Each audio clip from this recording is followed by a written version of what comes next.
तो दोस्तों एक बार फिर से स्वागत है आप सभी का आपके अपने favourite English learning channel English with Deepika Kumawat पर। दोस्तों आज के इस वीडियो में हम द हिंदू इस न्यूज़पेपर में आने वाले एडिटोरियल को डिस्कस करने वाले हैं, जो कि आपके बैंक एग्जाम्स या फिर कॉम्पिटिटिव एग्जाम्स के लिए बहुत ही ज़्यादा इंपॉर्टेंट है। लेकिन दोस्तों वीडियो में आगे बढ़ने से पहले मुझे आपसे कुछ इंपॉर्टेंट बात डिस्कस करनी थी। दोस्तों अक्सर आपके कमेंट्स आते हैं कि मैम आप जो भी वोकैबलरी हमें करवाती है उन सभी का वीकली या फिर मंथली कंपाइलेशन प्रोवाइड कर दीजिए। देखिए डेली डिटेल पीडीएफ्स तो आपको मिल ही रही है, लेकिन अगर आप हर महीने की पीडीएफ को प्रिंट करवा कर यूज़ करेंगे तो वो आपके लिए काफ़ी कॉस्टली पड़ सकता है। मुझे नहीं लगता कि एक स्टूडेंट के तौर पर हमें इतने पैसे खर्च करने की कोई ज़रूरत भी है, खासकर तब जब उससे भी कम कीमत में आपको एक ऐसी बुक मिल जाए जिसका यूज़ मैं खुद भी आपको पढ़ाने के लिए करती हूँ। इसीलिए अगर आप बैंक, एसएससी, रेलवे 2026 या फिर किसी भी कॉम्पिटिटिव एग्जाम के लिए वोकैबलरी की मजबूत तैयारी करना चाहते हैं तो ओसवाल बुक्स की जो वोकैबलरी बुक जो अभी आपको आपके स्क्रीन पर दिखाई दे रही है आपको ज़रूर एक बार चेकआउट करनी चाहिए। इसमें exam oriented vocabulary, important words, meanings, examples और प्रैक्टिस क्वेश्चन बहुत ही अच्छे तरीके से दिए गए हैं। साथ ही बुक को कैरी करना भी आसान है और बार बार रिवीजन करने के लिए ये पीडीएफ की तुलना में ज़्यादा कन्वीनियंट भी रहती है। अगर आप अपनी वोकैबलरी को बेहतर बनाना चाहते हैं और रेगुलर रिवीजन के लिए एक रिलायबल रिसोर्स ढूंढ रहे हैं तो ये बुक आपके लिए एक अच्छा ऑप्शन बन सकती है। खासकर एसएससी की तैयारी करने वाले स्टूडेंट्स के लिए तो ये बुक काफ़ी यूज़फुल है। वैसे सिर्फ वोकैबलरी ही नहीं बल्कि इनकी वेबसाइट पर मैथ्स, रीजनिंग, जनरल स्टडीज़ और previous year papers updated till 2025 जैसी एग्जाम ओरिएंटेड बुक्स भी अवेलेबल है, जिन्हें आप ज़रूर चेकआउट कर सकते हैं। दोस्तों कॉम्पिटिटिव एग्जाम्स की तैयारी करने वाले स्टूडेंट्स के बीच ओसवाल बुक्स का नाम वर्षों से यानी कि सालों से भरोसेमंद रहा है, क्योंकि ये हमेशा एग्जाम रिलेवेंट और अपडेटेड कंटेंट प्रोवाइड करते हैं। सबसे अच्छी बात बताऊं क्या है कि इनकी बुक्स की जो प्राइसिंग है वो भी मार्केट में अवेलेबल दूसरे कई बुक्स की तुलना में काफ़ी अफोर्डेबल यानी कि किफ़ायती है। दोस्तों अगर आप इनकी वेबसाइट से डायरेक्ट परचेस करते हैं तो आपको सीधे 35% तक का डिस्काउंट मिल जाएगा। इसके अलावा आप अमेजॉन से भी जो है वो इनकी बुक्स को परचेस कर सकते हैं और अगर आप दीपिका 10 ये कूपन कोड अप्लाई करते हैं तो आपको एक्स्ट्रा 5% डिस्काउंट और भी मिल सकता है। बुक्स को परचेस करने का लिंक आपको इस वीडियो के डिस्क्रिप्शन बॉक्स में मिल जाएगा, तो एक बार ज़रूर चेकआउट कीजिएगा।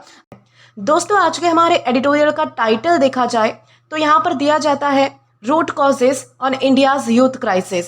अब दोस्तों यहाँ पर जो है वो मतलब कि हेडलाइन में सबसे मेन पार्ट क्या है, रूट कॉजेस है। रूट कॉज का क्या मतलब होता है, किसी प्रॉब्लम की जड़ या फिर किसी प्रॉब्लम का जो बेसिक या फिर जो फंडामेंटल रीजन होता है, जो कारण होता है ना, वो उसे जो है वो रूट कॉज कहा जाता है। यानी कि प्रॉब्लम की जड़ में जो एक्चुअल रीजन है उसे हम रूट कॉज कहेंगे। यहाँ पर रूट का लिटरल मीनिंग जड़ होता है और फिगरेटिव मीनिंग किसी प्रॉब्लम का जो फंडामेंटल सोर्स है या फिर कोई कारण है उसे दिखाने के लिए जो है वो यूज़ किया जाता है। दोस्तों रूट कॉज क्या है, ये हमारे पास नाउन है। इसके एक बार जो है वो मतलब कि सिनोनिम्स और एंटोनिम्स भी हम देख लेते हैं ताकि आपको अच्छे से यानी कि समझ आ जाए। ठीक है, इसे डिटेल में हम समझेंगे। तो रूट कॉज ये हमारे पास नाउन है और इसके सिनोनिम्स होते हैं जैसे कि अंडरलाइंग कॉज है, फंडामेंटल कॉज है, किसी चीज़ का सोर्स है, ठीक है, यानी कि ओरिजिन है, किसी चीज़ की जड़ जिसे हम कह सकते हैं। ये सारे हमारे सिनोनिम्स में वर्ड्स आ जाएंगे। एंटोनिम्स में हमारे पास है कॉन्सिक्वेंसेज, आउटकम, इफेक्ट या फिर रिजल्ट। कॉन्सिक्वेंसेज, आउटकम या फिर जो सारे वर्ड्स हैं इनका मतलब होता है किसी चीज़ का परिणाम, यानी कि कोई काम हो जाने के बाद में जो नतीजा निकलता है, जो परिणाम निकलता है ना, उसको ये सारे वर्ड दिखाते हैं।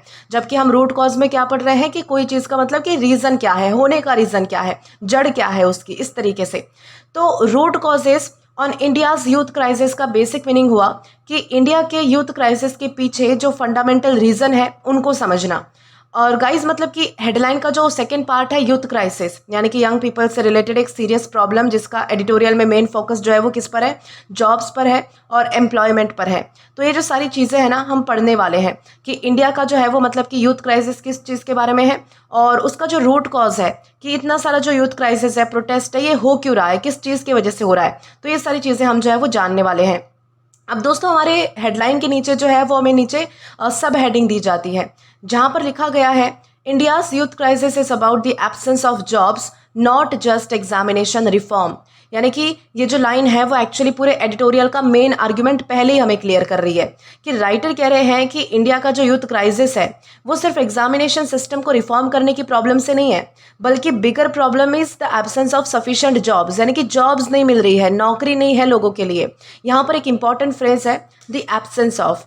दोस्तों एब्सेंस का मतलब होता है किसी चीज़ का प्रेजेंट ना होना या फिर लैक होना, कमी होना किसी चीज़ की। एब्सेंस क्या है, हमारे पास नाउन है और एब्सेंस का मतलब होता है कि किसी चीज़ का मतलब कि एब्सेंट होना यानी कि ना होना, तो उसे हम क्या कहेंगे?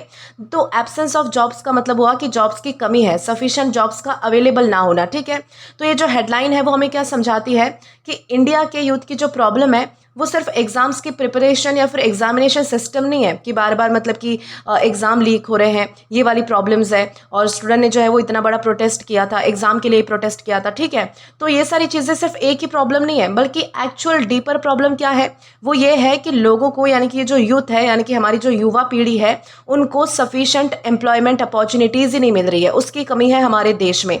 ये है बहुत ही ग्रेव कंसर्न की बात, यानी कि ये है मेन मुद्दा, इस तरीके से यहाँ पर बताया जा रहा है। तो हमारी जो मतलब की हेडिंग थी और सब हेडिंग थी वो तो हमने अच्छे से डिस्कस कर ली है, आसानी से आपको पता चल चुका है कि आज हम किस चीज़ के बारे में, किस टॉपिक के बारे में बात करने वाले हैं। तो चलिए और ज़्यादा देर ना करते हुए हमारे एडिटोरियल को हम पढ़ना स्टार्ट करेंगे, ठीक है। तो दोस्तों यहाँ पर सबसे पहले हमें क्या बताया जाता है, it has been a few weeks since the youth agitation force the resignation of then union education minister Dharmendra Pradhan. यानी कि एडिटोरियल की जो फर्स्ट लाइन है उसमें राइटर एक रिसेंट यूथ एजिटेशन के कॉन्टेक्स्ट से स्टार्ट कर रहे हैं। तो यहाँ पर यूथ एजिटेशन का मतलब होता है यंग पीपल का प्रोटेस्ट या फिर ऑर्गेनाइज मूवमेंट करना, ठीक है। तो यहाँ पर एक इंपॉर्टेंट वर्ड हमें दिया जाता है एजिटेशन। एजिटेशन क्या है? एजिटेशन ये नाउन है और इसका मतलब होता है कि किसी इशू के अगेंस्ट यानी कि कोई जो प्रॉब्लम है उसके मतलब के खिलाफ जो है वो प्रोटेस्ट करना या फिर स्ट्रॉन्ग पब्लिक कैंपेन होना, एक तरीके से मतलब कि गुस्सा आना लोगों को, उसे हम जो है वो एजिटेशन कह सकते हैं। लेकिन यहाँ पर जो है वो प्रोटेस्ट के कॉन्टेक्स्ट में एजिटेशन का यूज़ हुआ है। इसके सिनोनिम्स और एंटोनिम्स देख लेंगे एक बार। तो इसका मतलब होता है यानी कि सॉरी सिनोनिम्स में क्या है हमारे पास, प्रोटेस्ट है, डेमोन्स्ट्रेशन है, कैंपेन है, अनरेस्ट है। ये सारे वर्ड्स है, बहुत ही बेसिक वर्ड्स है, आपको पढ़ के ही समझ आ चुका होगा। एंटोनिम्स में हमारे पास है जैसे कि काम है, पीस है, कंप्लायंस है, एक्सेप्टेंस है। तो काम, पीस और एक्सेप्टेंस का तो मतलब आपको पता होगा। कंप्लायंस का मतलब होता है एक तरीके से भाईचारा होना, आपसी सौहार्द की भावना होना, मेल मिलाप होना, इस तरीके से। तो ये सारे हमारे क्या है, अपोजिट वर्ड्स है एजिटेशन के। तो एजिटेशन आपको जो है वो वोकैबुलरी के हिसाब से एक इंपॉर्टेंट वर्ड निकाल कर रखना है। तो आगे लिखा गया है फोर्स द रेजिग्नेशन। यहाँ पर एजिटेशन के प्रेशर के बाद देन एजुकेशन मिनिस्टर को क्या करना पड़ा, इस्तीफा देना पड़ा, रेजिग्नेशन देना पड़ा, ठीक है। यही तो डिमांड थी ना लोगों की कि भाई जो मतलब कि करंट एजुकेशन मिनिस्टर है वो अपना इस्तीफा दे दे। तो और देन का यहाँ पर इंपॉर्टेंट मतलब कि यूज हुआ है इस कॉन्टेक्स्ट में। देन यूनियन एजुकेशन मिनिस्टर का मतलब है कि जो उस समय यूनियन एजुकेशन मिनिस्टर थे उसे जो है वो यहाँ पर देन करके कहा गया है। तो इस सेंटेंस का सिंपल सा मीनिंग क्या है कि यूथ एजिटेशन के कुछ वीक्स बाद यानी कि कुछ हफ्तों बाद उस वक्त के जो यूनियन एजुकेशन मिनिस्टर है उनको अपने पोस्ट से रिजाइन करना पड़ा, यानी कि इस्तीफा देना पड़ा। इसके बाद बताया जाता है the government considered the students demands for examination reform, which found an echo in the Prime Minister's Independence Day address when he announced a free online coaching for competitive examinations using India's digital public infrastructure। यानी कि अब government ने students के examination reform से related demands को accept किया है। यहाँ पर क्या बताया गया है, यहाँ पर एक एग्जाम ओरिएंटेड वर्ड हम सबसे पहले समझेंगे जो कि है कंसिडर्ड। ओके, कंसीडर्ड क्या है हमारे पास, तो इसका हम जो है वो मतलब कि रूट वर्ड समझेंगे जो कि आता है कंसीड। कंसीड का मतलब होता है सबसे पहले तो किसी डिमांड, आर्ग्यूमेंट या फिर पॉइंट को एक्सेप्ट कर लेना, स्पेशली आफ्टर मतलब कि इनिशियली रेजिस्टिंग इट, पहले मना करने के बाद जब आप आखिर में उसे एक्सेप्ट कर लेते हो उसे हम कंसीड करना कहते हैं। वर्ब है ये हमारे पास यानी कि क्रिया है। जैसे कि सिनोनिम्स में हमारे पास कुछ वर्ड्स आएंगे, एडमिट है, एक्सेप्ट है, एक्नॉलेज है, इल्ड है। ये सारे हमारे जो वर्ड्स है वो कैसे हैं, यानी कि मतलब कि किसी चीज़ को मतलब कि एक्सेप्ट करने को दिखा रहे हैं, स्वीकार करने को दिखा रहे हैं, मान्यता देने को दिखा रहे हैं, इच्छुक होने को दिखा रहे हैं। तो इस तरीके से हमने ये सारे वर्ड जो है वो हमारे सिनोनिम्स में डिस्कस किए हैं। अब एंटोनिम्स में उसी के उल्टे वर्ड्स हमारे आ जाएंगे, जैसे कि डिनाई है, रिजेक्ट करना है, रिफ्यूज करना है, रेजिस्ट करना है। तो ये जो सारे वर्ड्स है वो हमारे कैसे हो जाएंगे, एंटोनिम्स में आ जाएंगे, ठीक है। तो यहाँ पर क्या बताया गया था, the government considered the students demands. इसका मतलब है कि गवर्नमेंट ने स्टूडेंट की जो डिमांड है, जो मांगे हैं, उनको एक्सेप्ट कर ली है। पहले मना करने के बाद, यानी कि पहले जो है वो मतलब कि गवर्नमेंट ना नुकुर कर रही थी और बाद में जो है वो मतलब कि उन्होंने एक्सेप्ट कर लिया ये सारी चीज़ें। आगे आता है फाउंड एन इको इन। दोस्तों ये एक बहुत ही इंपॉर्टेंट एडिटोरियल एक्सप्रेशन है और इसका मतलब है कि किसी आइडिया या फिर डिमांड को सिमिलर सपोर्ट या फिर रिस्पॉन्स कहीं और मिलना, तो उसे हम क्या कहेंगे, फाउंड एंड इको इन कह सकते हैं। यानी कि जो स्टूडेंट्स की जो एग्जामिनेशन रिफॉर्म की जो डिमांड थी ना, उसका रिफ्लेक्शन या फिर उसका जो सपोर्ट है वो प्राइम मिनिस्टर के इंडिपेंडेंस डे स्पीच में भी दिखा। और उस स्पीच में free online coaching for competitive exams announce जो है वो मतलब कि की गई। तो ओवरऑल सेंटेंस का यहाँ पर मीनिंग क्या है कि गवर्नमेंट ने एग्जामिनेशन रिफॉर्म्स की जो स्टूडेंट्स की डिमांड थी वो एक्सेप्ट कर ली है, और बाद में प्राइम मिनिस्टर ने भी अपने इंडिपेंडेंस डे एड्रेस में, यानी कि जब वो स्पीच दे रहे थे तब उन्होंने जो है वो कॉम्पिटिटिव एग्जाम्स के लिए फ्री ऑनलाइन कोचिंग अनाउंस कर दिया है। इस तरीके से यहाँ पर बताया जा रहा है। आगे कहा जाता है MOSPI's survey data bears out why this would be welcomes to students. Private coaching cost 16% of what an Indian family spends on a child's education, against 12.5% in 2018, and nearly a quarter of that budget by the higher secondary years, which is when the student prepares for competitive exams. यानी कि यहाँ पर क्या बताया गया है कि अब राइटर गवर्नमेंट के जो फ्री कोचिंग डिसीजन है उसके डेटा को सपोर्ट कर रही है। ठीक है, तो यहाँ पर इंपॉर्टेंट एक्सप्रेशन सबसे पहले हम पढ़ेंगे जो कि है बियर्स आउट। दोस्तों बियर्स आउट एक फ्रेजल वर्ब है जिसका मीनिंग होता है कि किसी स्टेटमेंट, किसी आइडिया, किसी दावे को जो है वो मतलब कि सबूत से सपोर्ट या फिर कंफर्म करना। ठीक है, बियर आउट ये क्या है इसे एक बार डिटेल में समझ लेते हैं। बियर आउट ये हमारे पास जो है वो वर्ब है, एक तरीके से वर्ब समझ लो, वैसे ये फ्रेजल वर्ब है। तो इसमें सिनोनिम्स हमारे कौन कौन से आएंगे, जैसे कि कंफर्म करना है, सब्सटैंशिएट करना है, कॉरोबोरेट करना होता है, वैलिडेट करना होता है, यानी कि किसी चीज़ को सपोर्ट करना, कंफर्म करना, पुष्टि कर लेना, खास करके मतलब कि सबूतों के साथ, एविडेंस के साथ, उसे जो है वो बियर आउट करना कहते हैं। और एंटोनिम्स में हमारे पास है जैसे कि कॉन्ट्राडिक्ट है, रेफ्यूट है, डिस्प्रूव है, चैलेंज है, तो ये सारे जो हमारे वर्ड्स है वो एंटोनिम्स में आ जाएंगे। तो survey data bears out why this would be welcome, इसका क्या मतलब हुआ कि सर्वे डेटा जो है वो एक्सप्लेन या फिर कंफर्म करता है कि स्टूडेंट्स के लिए ये जो फ्री कोचिंग है वो यूजफुल क्यों है या फिर किस तरीके से ये फायदेमंद है। आगे राइटर डेटा दे रहे हैं कि प्राइवेट कोचिंग पर जो हमारी इंडियन फैमिलीज है उसका एजुकेशन एक्सपेंडिचर यानी कि एजुकेशन का खर्चा अराउंड मतलब कि 60% होता है, यानी कि हमारे जो इंडिया में फैमिलीज होती है वो लगभग मतलब कि बच्चे के एजुकेशन पर 60% अपने कमाई का खर्च कर देती है, जो कि मतलब कि 2018 के 12.5% से ज़्यादा है। और हायर सेकेंडरी ईयर्स तक ये जो एक्सपेंडिचर है यानी कि जो खर्चा है वो ऑलमोस्ट 1/4 हो जाता है जब स्टूडेंट्स कॉम्पिटिटिव एग्जाम्स की प्रिपरेशन करते हैं। ठीक है, तो यहाँ पर क्या बताया गया है कि कॉम्पिटिटिव एग्जाम प्रिपरेशन के लिए प्राइवेट कोचिंग फैमिलीज के एजुकेशन बजट का सिग्निफिकेंट पार्ट कंज्यूम करती है, इसलिए फ्री कोचिंग स्टूडेंट्स के लिए क्या हो सकती है, वेलकम स्टेप हो सकती है, फायदेमंद हो सकती है। इस तरीके से यहाँ पर जो है वो हमें समझाया जा रहा है। अब दोस्तों आगे यहाँ पर क्या बताया जाता है कि cheaper coaching is of limited value as quality professional education remains confined to a handful of institutions, यानी कि अब मतलब कि राइटर एक इंपॉर्टेंट काउंटर पार्ट दे रहे हैं हमें। ठीक है, यानी कि काउंटर पॉइंट बता रहे हैं बेसिकली कि सिर्फ कोचिंग को चीप या फिर फ्री कर देने से प्रॉब्लम सॉल्व नहीं हो जाती है। क्यों? क्योंकि क्वालिटी प्रोफेशनल एजुकेशन अभी भी सिर्फ अ हैंडफुल ऑफ इंस्टीट्यूशन तक ही लिमिटेड है। यहाँ पर कन्फाइन एक जो है वो बहुत ही इंपॉर्टेंट वर्ड है, इसे हम डीप में समझ लेंगे।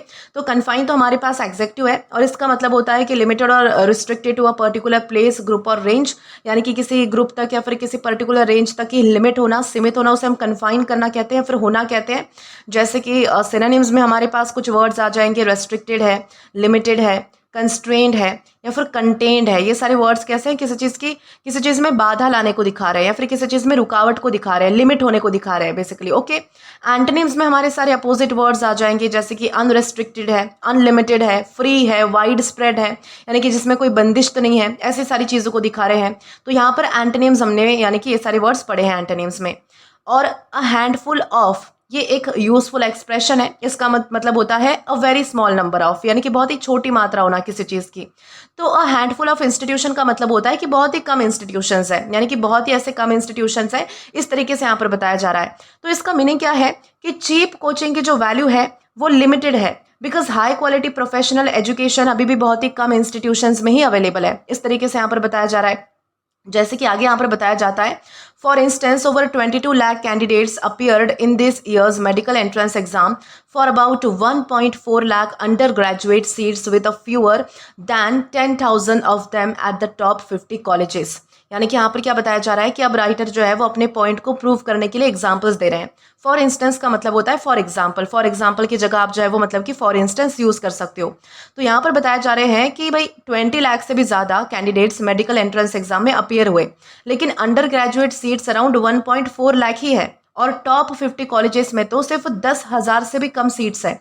तो यहाँ पर फॉर इंस्टेंस का मीनिंग है फॉर एग्जाम्पल। ये क्या है, कॉमन एक्सप्रेशन है, इसलिए सबको सेपरेटली रटने की कोई जरूरत नहीं है। आप जो है वो इसकी प्रैक्टिस करोगे तो वैसे याद हो जाएगा। लेकिन सेंटेंस का इंपॉर्टेंट कॉम्प्रिहेंशन पॉइंट है कि huge mismatch between demand and quality seats, यानी कि यहाँ पर जो है वो हमें बहुत बड़ा फर्क दिखाई दे रहा है कि एक तो डिमांड कितनी है और सीट्स कितनी है। ठीक है, यानी कि स्टूडेंट्स के नंबर बहुत ज़्यादा है बट क्वालिटी इंस्टीट्यूशन में सीट्स बहुत ही लिमिटेड है, और इसी वजह से सिर्फ कोचिंग को अफोर्डेबल बनाना इनफ नहीं होगा। ये एक बहुत ही बड़ा जो मुद्दा है वो हमारे राइटर ने छेड़ा है यहाँ पर। The situation is similar to the joint entrance examination for engineering colleges, यानी कि शॉर्ट सेंटेंस है। यहाँ पर राइटर कह रहे हैं कि इंजीनियरिंग कॉलेजेस की जो जॉइंट एंट्रेंस एग्जामिनेशन है उसमें भी यही सिचुएशन सिमिलरली देखी गई है, यानी कि यही सेम सिचुएशन वहाँ पे भी हो रही है। यानी कि यहाँ भी लार्ज नंबर ऑफ एस्पिरेंट्स के मतलब कि कंपैरिजन में क्वालिटी इंस्टीट्यूशन की जो सीट्स है वो लिमिटेड है। सो राइटर का ब्रॉडर पॉइंट ये है कि कॉम्पिटिटिव एग्जाम्स में प्रिपरेशन की प्रॉब्लम के साथ साथ क्वालिटी हायर एजुकेशन की जो लिमिटेड अवेलेबिलिटी है ये भी एक मेजर इशू है। इस तरीके से यहाँ पर जो है वो बताया जा रहा है। अब दोस्तों आगे यहाँ पर बताया जाता है, this is perhaps why for the first time since all India survey on higher education began in 2011, undergraduate enrollment fell by 93,322 in 2023 to 2024, particularly among young men। यानी कि अब जो राइटर है वो हमारे एक इंटरेस्टिंग कॉन्सिक्वेंस डिस्कस कर रहे हैं कि परहैप्स यानी कि इसी वजह से 2023 से लेकर 2024 में अंडर ग्रेजुएट एनरोलमेंट मतलब कि कितना हुआ था, 93,322 फॉल हुआ था सॉरी ओके। और ये जो डिक्लाइन है वो पर्टिकुलरली यंग मैन के अमोंग देखा गया है। ये चीज़ इंपॉर्टेंटली आपको ध्यान रखनी है। यहाँ पर एनरोलमेंट एक इंपॉर्टेंट वर्ड है। एनरोलमेंट ये हमारे पास नाउन है और इसका मतलब होता है कि किसी कोर्स इंस्टीट्यूशन या फिर प्रोग्राम में ऑफिशियली एडमिशन लेना, उसे हम क्या कहेंगे, उसे हम एनरोलमेंट कह सकते हैं। जैसे कि यहाँ पर हमारे पास कुछ सिनोनिम्स दिए गए हैं। रजिस्ट्रेशन हम बोल सकते हैं, उसे एडमिशन भी बोल सकते हैं, एंट्री भी बोल सकते हैं, एनरोलमेंट खुद यहाँ पर आया है। ठीक है, एंटोनिम्स में हमारे पास कुछ वर्ड्स है जैसे कि विड्रॉवल है, कैंसलेशन है, डिसमिसल है, डिपार्चर है, यानी कि निकाल लेना। एक तरीके मतलब कि एक तरफ आप एडमिशन कर रहे हो, भर्ती कर रहे हो, दूसरी तरफ जो है वो निकालना, कैंसिल करना, रद्द करना, ये वाले सेंस है। तो ये सारी चीज़ें जो है वो आपको सिनोनिम्स और एंटोनिम्स में ध्यान रखनी है। ठीक है, तो अंडर ग्रेजुएट एनरोलमेंट फेल का मतलब है कि अंडर ग्रेजुएट कोर्सेस में जो स्टूडेंट्स का एनरोलमेंट या फिर जो रजिस्ट्रेशन है, एडमिशन है, वो कम हो चुका है। यानी कि सेंटेंस का इंपॉर्टेंट पॉइंट है कि 2011 के बाद पहली बार अंडर ग्रेजुएट एनरोलमेंट डिक्लाइन हुआ, यानी कि कम हुआ। इस तरीके से यहाँ पर हमें जो है वो समझाया जा रहा है। आगे यहाँ पर बताया जाता है, the fall was the sharpest in Uttar Pradesh where the Hindus analysis found undergraduate enrollment down 1.53 lakh even as diploma enrollment rose 1.38 lakh। यानी कि यहाँ पर जो है वो राइटर उत्तर प्रदेश का सिंपल सा एग्जांपल दे रहे हैं कि under graduate enrolment 1.53 lakh decrease हुआ है, यानी कि कम हुआ है, वाइल डिप्लोमा एनरोलमेंट जो है वो मतलब कि 1.38 लाख जो है वो इंक्रीज हो चुका है। यहाँ पर इवन एज का मतलब है कि at the same time, okay, that मतलब कि डिस्पाइट द फैक्ट दैट, इस तरीके से आप यूज कर सकते हो। यानी कि एक तरफ जो है वो अंडर ग्रेजुएट एनरोलमेंट डिक्लाइन कर रहा है, while at the same time diploma enrolment increase कर रहा है।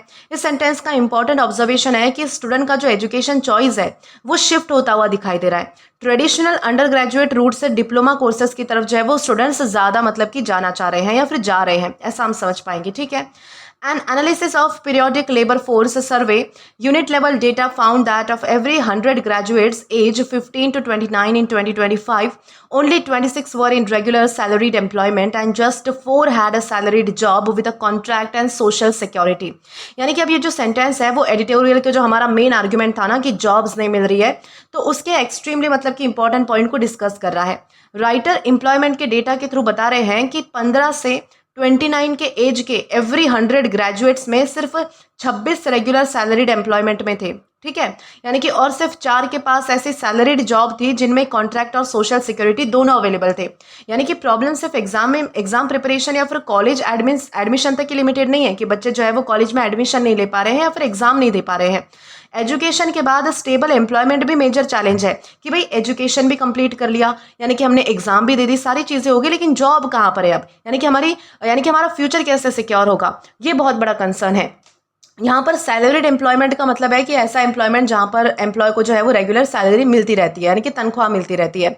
और सोशल सिक्योरिटी बेनिफिट्स में मतलब कि generally job related protection benefits आते हैं, ये सारी चीज़ें, ठीक है। तो ये जो सेंटेंस है वो पूरे एडिटोरियल का मतलब कि जो सेंट्रल आर्ग्यूमेंट है उसको स्ट्रेंथन करता है एक तरीके से, कि भाई मतलब कि यहाँ पर प्रॉब्लम सिर्फ एग्जाम प्रिपरेशन और कॉलेज एडमिशन तक लिमिटेड नहीं है, बल्कि ये सारी चीज़ें होने के बाद लोगों के पास, स्पेशली यूथ के पास जो है वो जॉब्स नहीं है, यानी कि नौकरी नहीं है करने के लिए, या फिर उन्हें जो है वो इतनी ज़्यादा अच्छे से नौकरी मिल नहीं रही है। ये सारी चीज़ें जो है वो यहाँ पर बताई जा रही है। आगे कहा जाता है the youth employment crisis therefore has two ends in the preparation for jobs and in jobs themselves. यानी कि ये जो एडिटोरियल है ये इसकी मोस्ट इंपॉर्टेंट लाइंस में से एक है। राइटर कह रहे हैं कि यूथ एम्प्लॉयमेंट क्राइसिस के दो मतलब कि सिरे हैं, दो एंड्स हैं, कि पहला तो है कभी प्रिपरेशन फॉर जॉब्स, यानी कि कॉम्पिटिटिव एग्जाम्स, कोचिंग और एजुकेशन सिस्टम की प्रॉब्लम, और दूसरा है जॉब्स देमसेल्फ, यानी कि जॉब खुद ही बड़ी प्रॉब्लम है, यानी कि एक्चुअल एम्प्लॉयमेंट अपॉर्चुनिटीज़ की शॉर्टेज है। तो यूथ क्राइसिस को सिर्फ एग्जामिनेशन रिफॉर्म से सॉल्व नहीं किया जा सकता। यहाँ पर देमसेल्फ एम्फेसाइज के लिए यूज हुआ है, जॉब्स देमसेल्फ यानी कि एक्चुअल जॉब्स की अवेलेबिलिटी, ओके, इस तरीके से, यानी कि जॉब्स जो है वो खुद ही प्रॉब्लम है। तो यहाँ पर सिंपल लैंग्वेज में क्या बताया गया है कि प्रॉब्लम जॉब पाने की प्रिपरेशन में भी है और एक्चुअल जॉब की अवेलेबिलिटी में भी है, यानी कि दोनों सिरे जो है वो मतलब कि बहुत ही इंपॉर्टेंट है और दोनों में ही जो है वो कुछ ना कुछ प्रॉब्लम्स है। मियर free coaching would address neither, ये बहुत ही शॉर्ट और पावरफुल सेंटेंस है कि मियर का मतलब होता है only, just, nothing more than. मियर का क्या मतलब होता है इसे हम एक बार डिटेल में समझ लेते हैं। मियर ये एक एग्जेक्टिव है, इसका मतलब होता है कि बस इतना सा, जस्ट या फिर नथिंग मोर दैन। जैसे कि सिनोनिम्स में हम इसके लिए यूज कर सकते हैं ओनली है, जस्ट है, सिंपल है, या फिर बेयर है, ठीक है। एंटोनिम्स में इसमें हमारे वर्ड्स आएंगे जैसे कि सब्सटैंशियल है आ जाएगा, कंसिडरेबल है, सिग्निफिकेंट है, एडिक्वेट है, यानी कि एक इंपॉर्टेंट पोर्शन होना, ठीक है। यानी कि जब मियर में हम पढ़ रहे थे तो सेंस आ रहा था कि कोई चीज़ बस इतनी सी है, जस्ट है, ओनली है, नथिंग है, इस तरीके से। लेकिन एंटोनिम्स में है कि भाई थोड़ा सा पोर्शन उसका है, इंपॉर्टेंट पोर्शन होल्ड करती है, इस तरीके से। और नीदर का मीनिंग होता है कि not either of the two, ठीक है, यानी कि दोनों में से एक भी नहीं। तो यहाँ पर राइटर प्रीवियस सेंटेंस की दोनों प्रॉब्लम्स को मतलब कि रेफर कर रहे हैं कि जॉब प्रिपरेशन और एक्चुअल जॉब्स में मतलब कि प्रॉब्लम क्या है। So mere free coaching would address neither, इसका मीनिंग क्या है कि सिर्फ कोचिंग से इन दोनों में से किसी भी प्रॉब्लम का सोल्यूशन नहीं मिल सकता या फिर नहीं होगा। तो इस तरीके से यहाँ पर जो है वो हमें बताया जा रहा है।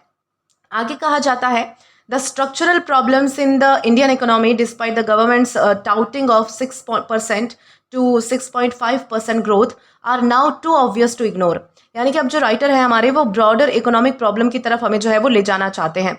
गवर्नमेंट जो है वो 6% से लेकर 6.5% ग्रोथ को हाईलाइट कर रही है, लेकिन इकोनॉमी के कुछ स्ट्रक्चरल प्रॉब्लम्स अब मतलब कि इतने ज़्यादा ऑब्वियस है कि उन्हें इग्नोर ही नहीं किया जा सकता, वो साफ साफ दिखाई दे रहे हैं।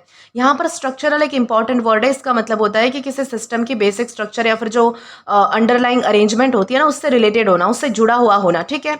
और टाउटिंग एक हमारे पास बहुत ही स्ट्रॉन्ग एडिटोरियल वर्ड आता है। टाउटिंग का क्या मतलब होता है दोस्तों? टाउट ये हमारे पास वर्ब है, इसका मतलब होता है किसी चीज़ को पब्लिकली प्रमोट करना, प्रेज करना, स्ट्रांगली हाईलाइट करना बेसिकली, ओके। जैसे कि यहाँ पर हम जो है वो इसे डिटेल में एक बार समझ लेंगे। तो टाउट का हमने मतलब पढ़ लिया है, ये हमारे पास वर्ब है। अब अगर सिनोनिम्स की बात की जाए तो इसका मतलब होता है कि किसी चीज़ को प्रमोट करना, पब्लिसाइज करना, यानी कि पब्लिक में जाकर जो है वो उसका प्रचार प्रसार करना, एडवर्टाइज करना, या फिर मतलब कि उसका चैम्पियन, इस तरीके से यहाँ पर जो है वो हमें सारे जो है वो मतलब कि सिनोनिम्स दिए गए हैं, ठीक है। एंटोनिम्स में हमारे पास कौन कौन से वर्ड्स आएंगे, जैसे कि कंसील है, सप्रेस है, डिस्करेज है, क्रिटिसाइज है, यानी कि या तो किसी चीज़ को छुपा देना उसे हम कंसील कहेंगे, सप्रेस मतलब कि किसी चीज़ को दबा देना, डिस्करेज यानी कि किसी चीज़ को बाहर ना आने देना, एक तरीके से पीछे छोड़ देना, या फिर क्रिटिसाइज का मतलब होता है किसी चीज़ की आलोचना करके उसे आगे ना आने देना, ठीक है। तो ये सारे हमारे क्या है, एंटोनिम्स वाले वर्ड है, यानी कि अपोजिट वर्ड्स है। तो यहाँ पर क्या बताया गया था, गवर्नमेंट स्टाउटिंग ऑफ ग्रोथ, इसका मतलब है कि गवर्नमेंट का जो ग्रोथ फिगर्स है उसको प्रोमिनेंटली प्रमोट या फिर हाईलाइट करना। तो और ये टू ऑब्वियस टू इग्नोर है, इसका मीनिंग है कि प्रॉब्लम इतनी क्लियर है कि अब उन्हें इग्नोर करना पॉसिबल ही नहीं है, यानी कि उन्हें इग्नोर किया ही नहीं जा सकता। इस तरीके से यहाँ पर जो है वो समझाया जा रहा है। Manufacturing, the job sector best place to absorb India's college graduates remain at around a sixth of gross value added. Now nowhere near the quarter of the economy the government has long promised. यानी कि अब writer जो है वो manufacturing sector की बात कर रहे हैं। राइटर के हिसाब से मैन्युफैक्चरिंग वो सेक्टर है जो लार्ज नंबर में कॉलेज ग्रेजुएट्स को जॉब प्रोवाइड करने की स्ट्रॉन्ग कैपेसिटी रखता है। यहाँ पर एक इंपॉर्टेंट वर्ब है एब्जॉर्ब। एब्जॉर्ब का मतलब क्या होता है, लिक्विड को एब्जॉर्ब करना नहीं होता है। इकोनॉमिक कॉन्टेक्स्ट में एब्जॉर्ब वर्कर्स का मतलब होता है लार्ज नंबर ऑफ वर्कर्स को एम्प्लॉयमेंट प्रोवाइड करना, एक तरीके से मतलब कि रोजगार देना, उसे जो है वो एब्जॉर्ब कहा जाता है, ठीक है। और आगे है नोवेयर नियर। ये जो है वो एक यूजफुल एक्सप्रेशन है एडिटोरियल का। नोवेयर नियर का मतलब होता है कि not at all close to a particular level और टारगेट, यानी कि तो मैन्युफैक्चरिंग का जो शेयर है वो अराउंड 1/6 है, जबकि गवर्नमेंट ने इकोनॉमी के 1/4 तक पहुंचने का प्रॉमिस किया था। तो यहाँ पर सिंपल मीनिंग क्या है कि मैन्युफैक्चरिंग इंडिया के ग्रेजुएट्स को लार्ज स्केल एम्प्लॉयमेंट देने के लिए सूटेबल सेक्टर तो है, लेकिन इकोनॉमी में इसका कंट्रीब्यूशन अभी भी प्रॉमिस लेवल से काफ़ी कम है। इस तरीके से यहाँ पर बताया जा रहा है। आगे कहा जाता है meanwhile the private sector has been retreating from its task as corporate investments has fallen from 17.3% of GDP in 2007 to 2008 to 10.3% in 2024 to 2025, unmoved by the cut in corporate tax from 30% to 22% in 2019। यानी कि अब जो writer है वो private sector की investment को discuss कर रहे हैं कि मीन वाइल का मतलब है कि एट द सेम टाइम, यानी कि साथ ही साथ जो कॉन्टेक्स्ट में ट्रांजिशन हुए हैं उसके लिए यहाँ पर जो है वो यूज हुआ है मीन वाइल। तो राइटर कह रहे हैं कि प्राइवेट सेक्टर अपनी इन्वेस्टमेंट रोल से रिट्रीट कर रहा है। रिट्रीट करना क्या होता है, ये बहुत ही इंपॉर्टेंट वर्ड है।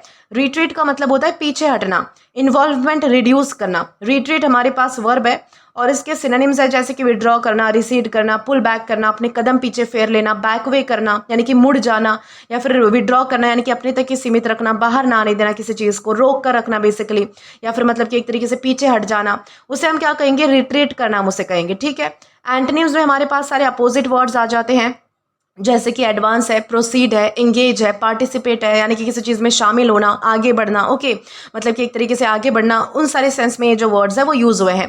तो बताया क्या जाता है कि कॉर्पोरेट इन्वेस्टमेंट जीडीपी के 17.3% से फॉल होकर कितना हो गया है, 10.3% हो गया है। और इंटरेस्टिंगली 2019 में कॉर्पोरेट टैक्स जो है वो 30% से रिड्यूस होकर 22% करने के बाद भी इन्वेस्टमेंट में एक्सपेक्टेड इम्प्रूवमेंट अभी तक नहीं आया है। और यहाँ पर अनमूव्ड बाय एक मतलब कि इसका मीनिंग क्या होता है, अनमूव्ड बाय का मतलब होता है unaffected bye, not influence by, जिस पर किसी का असर नहीं हुआ है। तो सो राइटर का पॉइंट ये है कि टैक्स कट के बाद भी private corporate investment significantly increase नहीं हुआ। इस तरीके से यहाँ पर बताया जा रहा है। अब दोस्तों इसके बाद आगे कहा जाता है the steps required of the union government are clear, public investment in industrial capacity, support for industry discipline by export performance rather than domestic protection, and tempering a regulatory and enforcement zeal that seems to selectively target enterprises, affecting the job scattering medium-sized companies in particular। यानी कि अब sentence जो है वो मतलब कि final writer जो है वो सोल्यूशन सजेस्ट कर रहे हैं हमें। तो यूनियन गवर्नमेंट को क्या करना चाहिए, राइटर जो है वो 3 ब्रॉड स्टेप हमें बताते हैं। पहला है कि भाई इंडस्ट्रियल कैपेसिटी में पब्लिक इन्वेस्टमेंट करना चाहिए। दूसरा है कि इंडस्ट्री को सपोर्ट करना चाहिए लेकिन डोमेस्टिक प्रोटेक्शन के बजाय एक्सपोर्ट परफॉर्मेंस के बेसिस पर डिसिप्लिन करना। और तीसरा है रेगुलेटरी और इन्फोर्समेंट जील को टेम्पर करना। यहाँ पर टेम्पर करना क्या है, इंपॉर्टेंट एक वोकैबुलरी वर्ड हमारा आ जाता है। टेम्पर एक वर्ब है हमारे पास, इसका मतलब होता है किसी चीज़ की जो इंटेंसिटी है या फिर जो सीवियरिटी है यानी कि जो सीरियसनेस है किसी चीज़ की उसको रिड्यूस कर लेना, कंट्रोल कर लेना, कम कर लेना। ठीक है। सिनोनिम्स एक बार आप चेक कर लीजिए जैसे कि मॉडरेट है, रिस्ट्रेन है, सॉफ्टन है, या फिर कर्ब करना होता है। कर्ब करना मतलब होता है किसी चीज़ को कंट्रोल कर लेना, काबू पा लेना। सॉफ्टन का मतलब होता है कि किसी चीज़ को एक तरीके से जो है वो कम करना, कम करने के सेंस में यहाँ पर यूज हुए हैं ये सारे वर्ड्स। ठीक है। एंटोनिम्स में हमारे सारे उल्टे वर्ड्स यानी कि सारे मतलब कि अपोजिट वर्ड्स आ जाएंगे। इंटेंसिफाई करना, किसी चीज़ को बढ़ावा देना, इंक्रीज करना, बढ़ाना, एस्केलेट करना भी बढ़ाना होता है। एग्रीवेट करना मतलब कि और भी ज़्यादा जो है वो उसे उग्र बना देना। इस तरीके से हम एग्रीवेट का यूज़ कर सकते हैं। ठीक है। तो ये सारी चीज़ें आपको ध्यान रखनी है। आगे आता है रेगुलेटरी। रेगुलेटरी का मतलब होता है रूल्स एंड रेगुलेशन से रिलेटेड, यानी कि जो नियम कानून होते हैं ना उनसे अगर कोई चीज़ जुड़ी हुई है तो उसे हम रेगुलेटरी कह सकते हैं। और एनफोर्समेंट का मतलब होता है रूल्स लॉ को इम्प्लीमेंट या फिर इंश्योर करना। जील हमारा एक इंपॉर्टेंट वर्ड आ जाता है इसके बाद। जील का मीनिंग होता है किसी काम को करने का जो स्ट्रॉन्ग एंथुजियाज्म या फिर जो ईगरनेस, जो हमारे अंदर एक एक्साइटमेंट होती है ना किसी काम को करने की, उसे हम जील कह सकते हैं। ये भी हमारे पास नाउन है। और सिनोनिम्स में हमारे पास जैसे वर्ड्स है जैसे कि एंथुजियाज्म है, ईगरनेस है, फरवर है, पैशन है।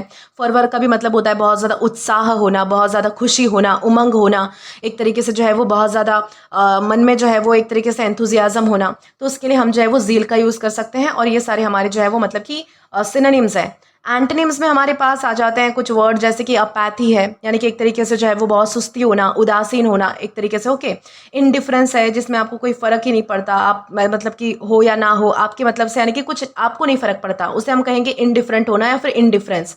रिलेक्टेंस का भी मतलब होता है किसी काम को करने के लिए अनिच्छुक होना, और डिसइंटरेस्ट तो मतलब कि पढ़ के ही पता चल रहा है कि जिसमें आपको इंटरेस्ट नहीं है वो होता है डिसइंटरेस्ट। तो राइटर कह रहे हैं कि रेगुलेटरी और इन्फोर्समेंट जील को टेम्पर करना चाहिए, स्पेशली बिकॉज ये सिलेक्टिवली एंटरप्राइजेस को टारगेट करता हुआ अपीयर होता है, और इसका इम्पैक्ट जो है वो पर्टिकुलरली मीडियम साइज कंपनीज पर पड़ रहा है जो कि सिग्निफिकेंट एम्प्लॉयमेंट प्रोवाइड करती है। ठीक है, यहाँ पर सिलेक्टिवली का मीनिंग है सबको इक्वली नहीं बल्कि पर्टिकुलरली पीपल ग्रुप को मतलब कि चूज करना, पीपल को या फिर ग्रुप को चूज करना। ठीक है, तो इस सेंटेंस का ओवरऑल मीनिंग क्या है कि गवर्नमेंट को इंडस्ट्रियल कैपेसिटी में इन्वेस्ट करना चाहिए, एक्सपोर्ट ओरिएंटेड इंडस्ट्री को सपोर्ट करना चाहिए, और जो रेगुलेशंस या फिर जो इन्फोर्समेंट है उनको ऐसे इंप्लीमेंट करना चाहिए कि employment generating medium size business unnecessarily affected ही ना हो। इस तरीके से यहाँ पर हमें जो है वो समझाया जाता है। अब दोस्तों इसके बाद हमारी एक आखिरी लाइन बचती है, this route has a better chance of delivering jobs for the youth at the scale needed as countries such as Vietnam has shown, यानी कि हैव शोन, सॉरी। यहाँ पर क्या बताया गया है, अब एक फाइनल लाइन में जो है वो राइटर अपने सजेस्टेड अप्रोच को कंक्लूड करना चाहते हैं, यानी कि कर रहे हैं। दिस रूट मीन्स की जो स्टेप अभी प्रीवियस सेंटेंस में डिस्कस किए थे हमने, तो राइटर कह रहे हैं कि इस अप्रोच से यूथ को रिक्वायर्ड स्केल पर जॉब्स प्रोवाइड करने की पॉसिबिलिटी है, और वियतनाम जैसे कंट्रीज ने भी डेमोन्स्ट्रेट किया है कि ये जो अप्रोच है वो एम्प्लॉयमेंट जनरेशन में काफ़ी सक्सेसफुल हो सकती है, यानी कि बहुत ही फायदेमंद है। यहाँ पर एट द स्केल एक बहुत ही इंपॉर्टेंट फ्रेज है, इसका मीनिंग होता है कि जितने लार्ज स्केल पर ज़रूरत है उतने पर मतलब कि लेवल पर, उसे हम जो है वो मतलब कि एट द स्केल कह सकते हैं। तो यहाँ पर क्या मैसेज दिया गया है हमें कि अगर government industrial investment export oriented growth और बेटर रेगुलेटरी अप्रोच पर फोकस करती है तो यूथ के लिए रिक्वायर्ड स्केल पर जॉब्स क्रिएट करने की पॉसिबिलिटी ज़्यादा होगी। इस तरीके से यहाँ पर हमें जो है वो मतलब कि समझाया गया है। तो दोस्तों इसी के साथ हमारा जो एडिटोरियल है वो तो हमने डिस्कस कर लिया है। अब जो भी हमने अभी तक मतलब कि इंपॉर्टेंट वर्ड्स पढ़े हैं, वोकैबुलरी पढ़ी है, कुछ इंपॉर्टेंट एक्सप्रेशंस पढ़े हैं, वो हम एक बार जो है वो जल्दी से डिस्कस कर लेंगे, यानी कि जल्दी से उसका रिवीजन ले लेंगे। ठीक है, यानी कि जो सिंपल वर्ड्स हैं, यानी कि जो मतलब कि हार्ड वर्ड्स हैं, वो सारे हम एक साथ डिस्कस करेंगे जल्दी से। हमारा सबसे पहला हमने वर्ड पढ़ा था रूट कॉज। रूट कॉज का मतलब होता है किसी प्रॉब्लम की जड़ या फिर फंडामेंटल रीजन, उसे जो है वो रूट कॉज कहा जाता है। एजिटेशन हमने दूसरा पढ़ा था, इसका मतलब होता है ऑर्गेनाइज प्रोटेस्ट, एक तरीके से किसी का गुस्सा भी हो सकता है। एजिटेशन अगर हम नॉर्मल वे में यूज़ करें ना किसी इंसान के लिए, तो इसका मतलब हो सकता है चिड़चिड़ापन, गुस्सा आना। तो यहाँ पर जो है वो ऑर्गेनाइज प्रोटेस्ट का यूज़ हुआ है एजिटेशन के सेंस में। कंसीड का मतलब होता है कि डिमांड, आर्ग्यूमेंट को एक्सेप्ट कर लेना, पहले मना करने के बाद जब आप एक्सेप्ट कर लेते हो आखिर में, तो उसे हम कंसीड करना कहेंगे। बियर आउट हमने पढ़ा था, इसका मतलब होता है कि किसी चीज़ को मतलब कि सबूत से कंफर्म करना, सपोर्ट करना। सबूत के बाद अगर कोई चीज़ जो है वो कंफर्म होती है या फिर उसकी पुष्टि की जाती है, उसे सपोर्ट किया जाता है, तो उसे हम जो है वो मतलब कि बियर आउट करना कह सकते हैं। कन्फाइन का क्या मतलब होता है, किसी को लिमिट करना, रिस्ट्रिक्ट करना, बाधित करना, रोकना बेसिकली, तो उसे हम जो है वो कन्फाइन करना कहेंगे। एनरोलमेंट का तो मतलब आपको पता होगा कि एडमिशन या फिर रजिस्ट्रेशन जिसे हम कहते हैं ना, वो होता है एनरोलमेंट।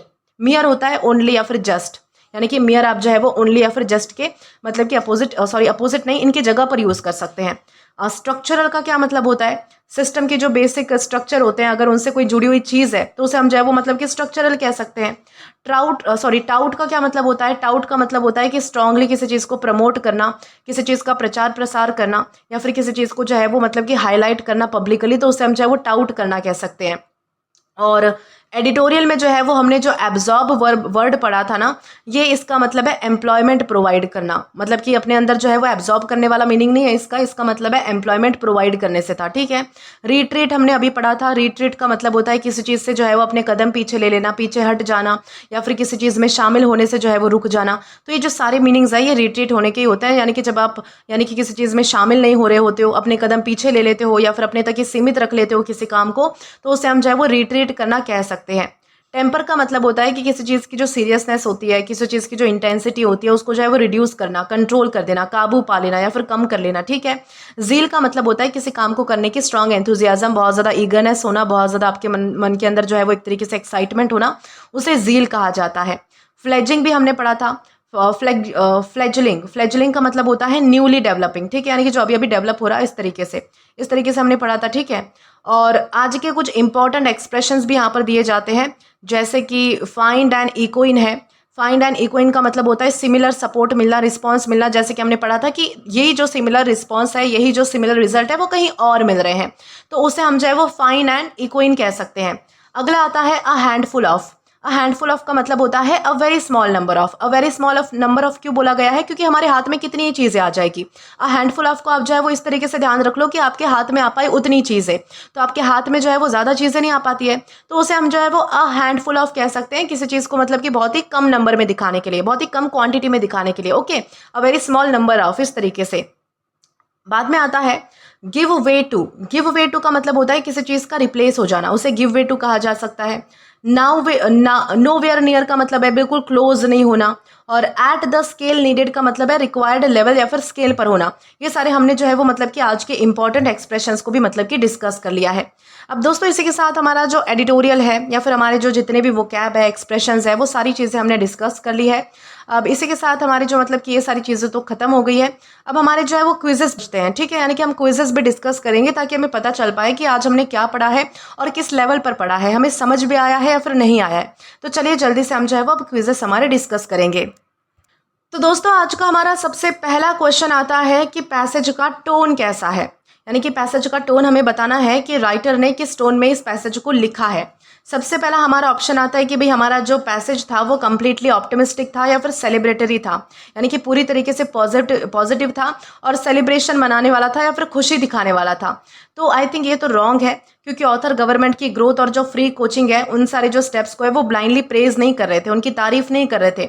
वो क्लियरली यूथ एम्प्लॉयमेंट क्राइसिस और इकोनॉमी की प्रॉब्लम्स को हाईलाइट भी कर रहे थे, इसलिए टोन कंप्लीटली ऑप्टिमिस्टिक तो बिल्कुल नहीं था। दूसरा आता है न्यूट्रल और एंड प्योरली इन्फॉर्मेटिव, यानी कि सिर्फ इन्फॉर्मेशन देने वाला बिना किसी ओपिनियन के। तो ये भी गलत है, क्योंकि ऑथर जो है वो सिर्फ फैक्ट नहीं बता रहे थे हमें, वो क्लियरली गवर्नमेंट की जो पॉलिसीज है और जो इकोनॉमिक स्ट्रक्चर है उनकी क्रिटिसिज्म भी कर रहे थे और कुछ स्पेसिफिक हमें स्टेप भी उन्होंने सजेस्ट किए थे, ठीक है। इसलिए पैसेज जो है वो प्योरली न्यूट्रल तो नहीं हो सकता। तीसरा हमारा आता है क्रिटिकल एंड सॉल्यूशन ओरिएंटेड। तो ये करेक्ट हो सकता है, क्योंकि मतलब कि प्रॉब्लम की क्रिटिसिज्म करने वाला या फिर साथ में सॉल्यूशंस बताने वाला। तो क्या हमारा पैसेज ऐसा था? तो हाँ, बिल्कुल ऐसा ही था, क्योंकि ऑथर जो है वो यूथ क्राइसिस, कोचिंग सिस्टम या फिर जो लिमिटेड प्रोफेशनल सीट्स है या फिर और भी कुछ पॉइंट थे, जैसे कि अनएम्प्लॉयमेंट है, वीक मैन्युफैक्चरिंग है और फॉलिंग कॉर्पोरेट इन्वेस्टमेंट है, इन सारी चीज़ों की क्रिटिसिज्म कर रहे थे, ठीक है। साथ ही वो public investment, export focus industrial policy है जो हमने लास्ट में पढ़ा था, बेटर रेगुलेटरी अप्रोच जैसे जो सोल्यूशंस है वो भी उन्होंने दिए थे। तो इसलिए हमारा जो टोन कैसा था, क्रिटिकल भी था, साथ ही साथ सोल्यूशन ओरिएंटेड भी था, यानी कि कुछ चीज़ों की हमारे राइटर क्रिटिसिज्म भी कर रहे थे, आलोचना भी कर रहे थे, साथ ही साथ सोल्यूशन भी देते हुए चल रहे थे। तो इसे तो हम चाहे वो कंसिडर कर सकते हैं। ह्यूमरस या फिर सरकास्टिक था? तो बिल्कुल नहीं था, मजाकिया नहीं था, यही तो हमें जो है वो मतलब कि देख के ही पता चल रहा है। इमोशनली पेसिमिस्टिक एंड होपलेस, यानी कि बहुत ही नेगेटिव या फिर होपलेस अप्रोच वाला था। तो ऐसा भी नहीं था, क्योंकि ऑथर प्रॉब्लम को सीरियस मानते हैं लेकिन कंप्लीटली होपलेस नहीं मान रहे थे। वो क्लियरली बता रहे थे कि गवर्नमेंट क्या स्टेप्स ले सकती है और वियतनाम जैसी कंट्रीज का एग्जाम्पल भी दे रहे थे, इसलिए होपलेस टोन तो कहीं से भी नहीं था, ठीक है। तो हमारा जो तीसरा था ना, क्रिटिकल एंड सॉल्यूशन ओरिएंटेड, यही हमारा करेक्ट होगा और यही हमारा जो है वो करेक्ट आंसर है कि हमारा जो मतलब कि पैसेज था वो क्रिटिकल भी था, यानी कि राइटर जो है वो क्रिटिसिज्म भी कर रहे थे, साथ ही साथ सोल्यूशन भी दे रहे थे जगह जगह पर। तो इस तरीके से हमने समझा है। आई होप आपको अच्छे से ये जो क्वेश्चन है वो क्लियर हो चुका है। अब इसी के साथ हम जो है वो आगे बढ़ेंगे हमारे अगले क्वेश्चन की ओर। अब दोस्तों इसके बाद हमारा अगला क्वेश्चन आता है कि why does the author mention the number of candidates appearing for medical entrance examination, यानी कि ऑथर ने मेडिकल एंट्रेंस एग्जाम के लिए जो मतलब कि हमने एडिटोरियल में पढ़ा था कि 22 लाख कैंडिडेट्स और सिर्फ 1.4 लाख जो सीट्स का एग्जाम्पल है वो क्यों दिया और इस एग्जाम्पल का मेन पर्पस क्या है, ये हमारा जो है वो सवाल है। तो यहाँ पर हमारे पास कुछ ऑप्शंस आते हैं, जैसे कि अगर मैं कहूँ to show that Indian students are becoming more interested in medicine than engineering, यानी कि ये बताने के लिए हमारे राइटर ने ये सारे फिगर्स दिए, क्योंकि इंडियन जो बच्चे हैं यानी कि जो स्टूडेंट्स हैं वो इंजीनियरिंग के कंपैरिजन में मेडिसिन में बहुत ज़्यादा इंटरेस्टेड हो रहे हैं। तो ऐसे तो हमने कोई बात ही नहीं पढ़ी, ये तो गलत है। ऑथर मेडिसिन और इंजीनियरिंग दोनों का एग्जाम्पल देते हैं, उनका फोकस ये नहीं है कि मेडिसिन इंजीनियरिंग से ज़्यादा पॉपुलर है या फिर ज़्यादा कैसे मतलब कि एडमिशन ले रहे हैं इसमें बच्चे, ये हमने नहीं पढ़ा था, ठीक है। तो ये तो हमारा गलत हो जाएगा। दूसरा आता है to show the huge gap between demand for professional education and the availability of quality seats.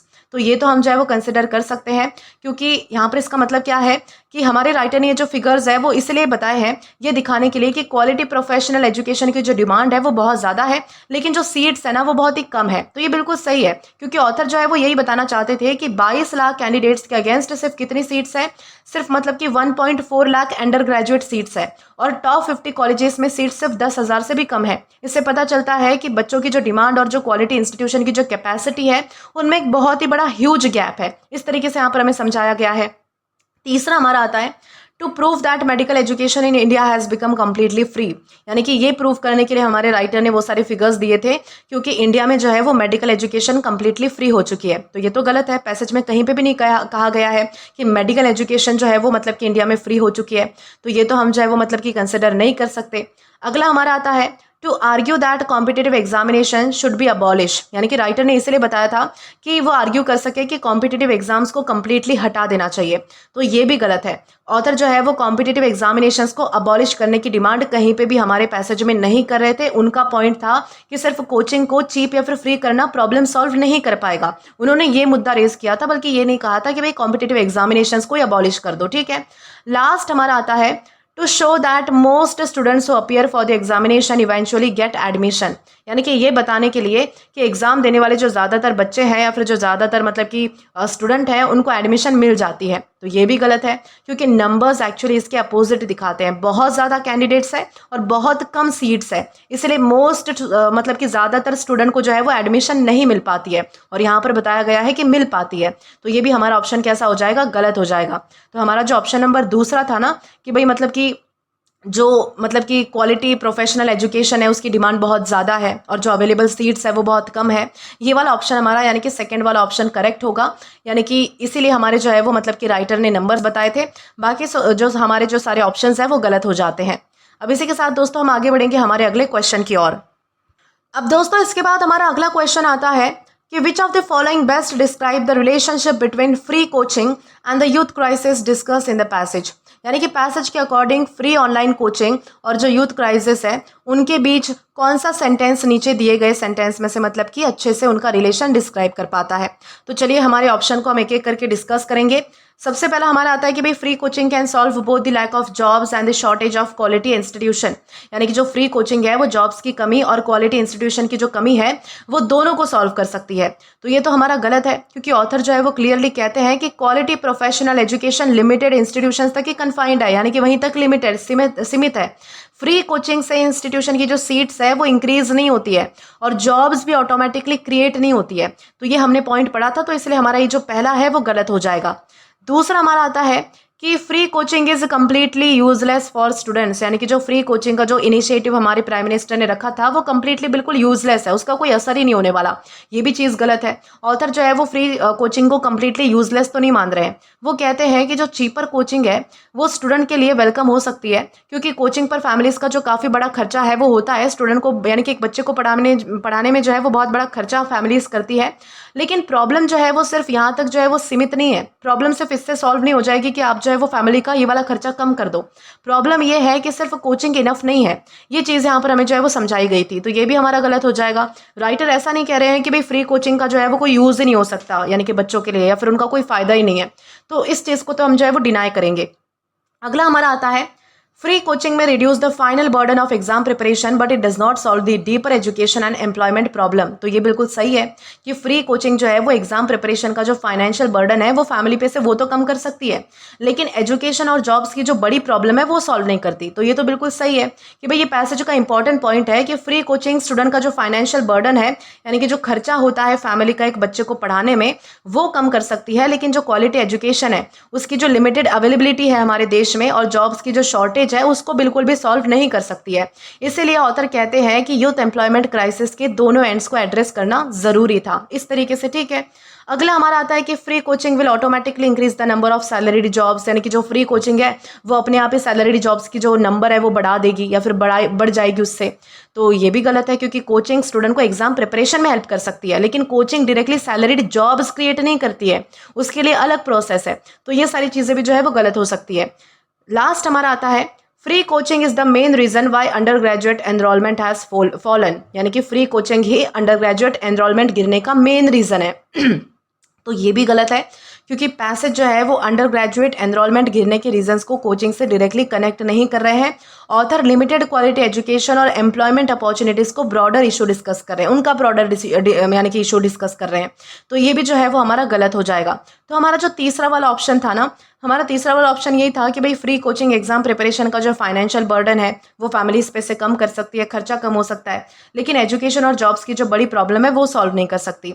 तो ये चीज़ जो है वो हमारी सही है, तीसरा वाला ऑप्शन। ठीक है, अब इसी के साथ हम जो है वो आगे बढ़ेंगे हमारे अगले क्वेश्चन की ओर। तो दोस्तों इसके बाद हमारा अगला क्वेश्चन हमें यहाँ पर पूछा जाता है, what is the author's main criticism of the government's emphasise on economic growth. यानी कि जो गवर्नमेंट हमें 6% से लेकर 6.5% ग्रोथ की जो बात करती है ना गवर्नमेंट, वो ऑथर को इस ग्रोथ में मतलब कि मेन प्रॉब्लम क्या लगती है, ये हमें ढूंढ कर बताना है। तो पहला हमारा ऑप्शन आता है कि भाई economic growth has not translated sufficiently into jobs for India's youth. यानी कि इकोनॉमिक ग्रोथ जो है वो होने के बावजूद यूथ के लिए इनफ जॉब्स क्रिएट नहीं हुई है। तो ये तो बिल्कुल सही बात है कि भाई ऑथर का मेन कंसर्न तो यही था ना कि जीडीपी ग्रोथ के नंबर्स अच्छे दिख रहे हैं, लेकिन यूथ के लिए जॉब सफिशिएंट स्केल पर क्रिएट ही नहीं हो रही है। मैन्युफैक्चरिंग भी इकोनॉमी का सिर्फ मतलब कि अराउंड 1/6 मतलब कि है, और कॉर्पोरेट इन्वेस्टमेंट भी डिक्लाइन हो रहा है। तो ये सारी चीज़ें तो हमने जो है वो पढ़ी थी, तो इसको तो हम जो है वो कंसिडर करके चल सकते हैं। अगला हमारा आता है, manufacturing has become the large contributor to India's economy. यानी कि मैन्युफैक्चरिंग इंडिया की इकोनॉमी का सबसे बड़ा सेक्टर बन गया है। तो ये गलत है। ऑथर बिल्कुल मतलब कि एग्जैक्टली इसके अपोजिट बोल रहे थे कि मैन्युफैक्चरिंग अराउंड जो है वो 1/6 ऑफ ग्रॉस वैल्यू एडेड पर है। ठीक है, और गवर्नमेंट ने इसे इकोनॉमी का क्वार्टर बनाने का प्रॉमिस किया था, इसलिए मैन्युफैक्चरिंग लार्जेस्ट सेक्टर तो बिल्कुल नहीं बना है अभी तक। इस तरीके से यहाँ पर हमने पढ़ा था, तो ये तो हमारा गलत हो जाएगा। अगला हमारा आता है कि corporate investment has increase dramatically after 2019 corporate tax cut. यानी कि 2019 के बाद जो कॉर्पोरेट टैक्स है वो उनके कट के बाद जो है वो कॉर्पोरेट इन्वेस्टमेंट बहुत ही तेज़ी से बढ़ा है। ये भी गलत है। ऑथर के अकॉर्डिंग कॉर्पोरेट इन्वेस्टमेंट जो है वो 17.3% ऑफ जीडीपी इन 2007 से लेकर मेरे हिसाब से 2008 से गिरकर 10.3% इन 2024 टू 2025 हो गया था, इसलिए ड्रामेटिक इंक्रीज तो नहीं हुआ है। ठीक है, इस तरीके से हमने पढ़ा था। चौथा हमारा आता है, the government has completely stop investing in industrial capacity. तो ये भी गलत हो जाएगा कि भाई गवर्नमेंट ने इंडस्ट्रियल कैपेसिटी में इन्वेस्ट करना कम्प्लीटली बंद कर दिया है। तो ऐसा तो नहीं है कि ऑथर ये नहीं कह रहे हैं कि गवर्नमेंट ने इंडस्ट्रियल इन्वेस्टमेंट कम्प्लीटली स्टॉप कर दिया है। वो specifically more public investment in industrial capacity की नीड बता रहे हैं कि क्या ज़रूरत है। लास्ट हमारा आता है, economic growth has solve the problem of youth unemployment यानी कि इकोनॉमिक ग्रोथ ने यूथ अनएम्प्लॉयमेंट की प्रॉब्लम जो है वो सॉल्व कर दी है। तो ये भी गलत है, क्योंकि पैसेज का सेंट्रल पॉइंट ही ये है कि इकोनॉमिक ग्रोथ के बावजूद यूथ एम्प्लॉयमेंट क्राइसिस एग्जिस्ट कर रहा है, इसलिए ग्रोथ ने प्रॉब्लम सॉल्व नहीं करी है। तो इस तरीके से भी हम समझ पाएंगे। तो इन सारे ऑप्शंस में से हमारा जो पहला वाला ऑप्शन था वही सही है, और बाकी हमारे जो ऑप्शंस हैं वो गलत हो जाते हैं। अब इसी के साथ हमारे पास एक लास्ट हमारा क्वेश्चन बचता है, तो चलिए उसे भी हम जो है वो एक बार डिस्कस कर लेते हैं। आइए देखते हैं कि हमारा लास्ट वाला क्वेश्चन जो है वो कौन सा होता है। अब दोस्तों इसके बाद हमारा एक लास्ट क्वेश्चन हमें दिया जाता है, according to the passage which policy approach does the author advocate for creating jobs at the required scale. यानी कि ऑथर के अकॉर्डिंग यूथ के लिए लार्ज स्केल पर जॉब्स क्रिएट करने के लिए गवर्नमेंट को किस डायरेक्शन में काम करना चाहिए, ये सवाल हमें जो है वो पूछा गया है। चलो ऑप्शंस में से ढूंढ के बताते हैं कि गवर्नमेंट को किस डायरेक्शन में काम करना चाहिए। सबसे पहला हमारा आता है कि भाई focus mainly on making competitive exam coaching free. यानी कि ज़्यादातर जो है वो कॉम्पिटिटिव एग्जाम्स की जो कोचिंग है उनको फ्री करने पर ज़्यादा फोकस करना चाहिए। तो ये तो गलत है, क्योंकि पैसेज का ओपनिंग आर्ग्यूमेंट ही ये है कि मियर free coaching youth employment crisis को सॉल्व नहीं कर पाएगी। कोचिंग सिर्फ प्रिपरेशन वाले एंड को थोड़ा सा एड्रेस करेगी, बाकी मतलब कि सीट्स नहीं मिल रही है, ये सारी प्रॉब्लम तो अलग मतलब कि अलग इंस्टीट्यूशन से आ रही है ना। कोचिंग का आप जो है वो मतलब कि पैसा कम कर दोगे या फिर उसे फ्री भी कर दोगे तो उससे क्या फ़र्क पड़ेगा, बच्चा से अच्छे से पढ़ पाएगा, बस इतना ही जो है वो फ़ायदा होगा, बाकी कुछ नहीं होने वाला।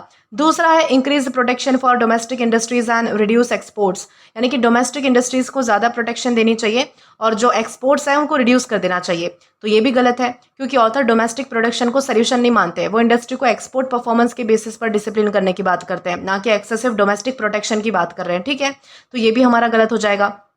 इसके बाद आता है depend primarily on private companies to create jobs without government intervention. यानी कि गवर्नमेंट को इंटरफेयर किए बिना मेनली प्राइवेट कंपनीज पर जॉब्स क्रिएट करने के लिए डिपेंड करना चाहिए। तो ये भी हमारा गलत है, क्योंकि ऑथर गवर्नमेंट के एक्टिव रोल की डिमांड कर रहे हैं, स्पेशली पब्लिक इन्वेस्टमेंट की इंडस्ट्रियल कैपेसिटी। इसीलिए गवर्नमेंट को कंप्लीटली साइड पर रखना ऑथर के आर्ग्यूमेंट के बिल्कुल ही मतलब कि विपरीत यानी कि अपोजिट है। इसके बाद आएगा कि increase public investment in industrial capacity and encourage industries that can compete through exports. तो ये सही है कि भाई इंडस्ट्रियल कैपेसिटी में गवर्नमेंट इन्वेस्टमेंट बढ़ाना और ऐसी इंडस्ट्रीज़ को एनकरेज करना जो एक्सपोर्ट्स के थ्रू कम्पीट कर सके, तो हमें ये करना चाहिए, यानी कि गवर्नमेंट को करना चाहिए एक तरीके से। तो ये हमारा करेक्ट आंसर हो सकता है, क्योंकि ऑथर जो है वो क्लियरली 3 मेजर स्टेप्स हमें सजेस्ट कर रहे थे कि इंडस्ट्रियल कैपेसिटी में जो है वो पब्लिक इन्वेस्टमेंट होना चाहिए, एक्सपोर्ट परफॉर्मेंस से डिसिप्लिन इंडस्ट्रियल सपोर्ट होना चाहिए, एक्सेसिव या फिर जो टारगेटेड रेगुलेटरी एनफोर्समेंट है उनको टेम्पर करना चाहिए एक तरीके से। ये सारी चीज़ें हमने पढ़ी थी। ऑथर मानते हैं कि इस अप्रोच से यूथ के लिए रिक्वायर्ड स्किल पर जॉब्स क्रिएट करने की बेटर पॉसिबिलिटी हो सकती है। तो ये जो है वो हम सही मानकर चलेंगे, ठीक है। लास्ट हमारा आता है concentrate mainly on expanding university enrolment, यानी कि मेनली जो यूनिवर्सिटीज़ में है स्टूडेंट की जो एडमिशन है, एनरोलमेंट है, वो बढ़ानी चाहिए। ये भी बिल्कुल गलत है, क्योंकि हायर एजुकेशन इंपॉर्टेंट तो है, लेकिन ऑथर का जो सेंट्रल कंसर्न है वो ये है कि एजुकेशन के बाद जो है वो जॉब्स कहाँ पर है। सिर्फ यूनिवर्सिटी में एनरोलमेंट बढ़ाने से एम्प्लॉयमेंट क्राइसिस थोड़ी सॉल्व हो सकती है। तो इस तरीके से यहाँ पर हमने जो है वो मतलब कि ये भी ऑप्शन जो है वो एलिमिनेट कर दिया। तो हमारा जो चौथा वाला था वो सही है और बाकी सारे हमारे गलत हो जाते हैं। तो इस तरीके से हमने जो है वो हमारे सारे क्वेश्चंस भी अच्छे से डिस्कस कर लिए हैं। आशा करती हूँ कि आपको सारी चीज़ें अच्छे से क्लियर हो चुकी है। तो दोस्तों इसी के साथ हमारा जो मतलब कि एडिटोरियल है, हमने जो भी यानी कि वो कैप्स पढ़ी है या फिर जो क्विजेस हमने लगाए हैं वो सारे यहीं पर ख़त्म होते हैं। तो दोस्तों आज के लिए बस इतना ही। अगर आपने अभी तक हमारा टेलीग्राम चैनल ज्वाइन नहीं किया है तो टेलीग्राम पर English with Deepika Kumawat search करके या फिर डिस्क्रिप्शन में दिए गए लिंक के थ्रू, साथ ही साथ अभी जो आपको आपके स्क्रीन पर QR कोड दिख रहा है वहाँ से भी आप जो है वो डायरेक्टली स्कैन करके हमारा टेलीग्राम चैनल ज्वाइन कर सकते हैं, ताकि आप कभी भी किसी भी नए आने वाले वीडियोज़ को लेकर कोई भी अपडेट्स को मिस ना करें। और दोस्तों अगर आपको आज का ये वीडियो पसंद आया है या फिर हेल्पफुल लगा है तो do like this video, subscribe the channel and share as much as you can. और अगर आपने इससे पहले वाले वीडियोस नहीं देखे हैं तो यहाँ पर मैंने आपके लिए एक प्लेलिस्ट प्रोवाइड कर दी है, जहाँ पर आप क्लिक करके वो सभी पहले वाले वीडियोस भी देख सकते हैं और उन्हें आसानी से एक्सप्लोर भी कर सकते हैं। Till then keep learning. Thank you.